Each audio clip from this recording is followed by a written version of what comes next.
All investing does contain risk, and the hope of this video is to outline how you could examine a rental property and see how it fits in your overall strategy. Up on the screen here is a traditional duplex in my market, and what we are going to do is take all of the details and plug it into a calculator and understand big picture how or if this property makes sense. Ultimately, understanding the risk associated and looking at this at a longer time horizon than just 1 year.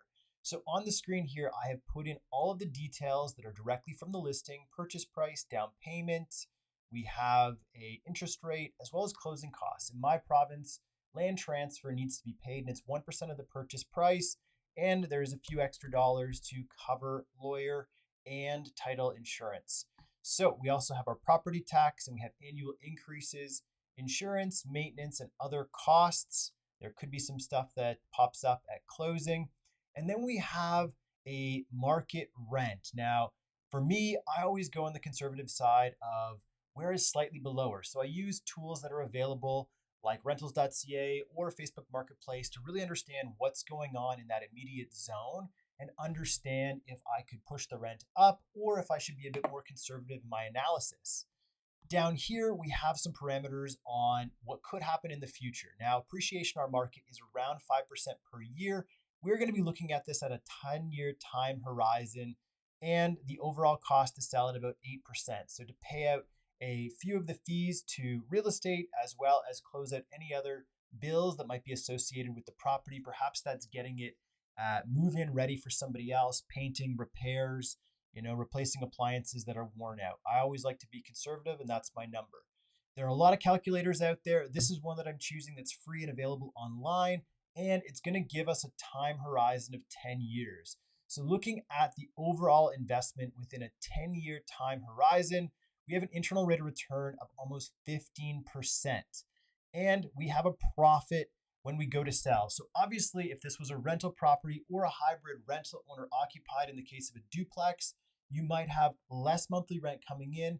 This is making the assumption that both units are rented. However, if you were living in the property, a portion of this, your mortgage would be covered and you could still treat it as if you were paying for the property every single month because ultimately you do need a place to live.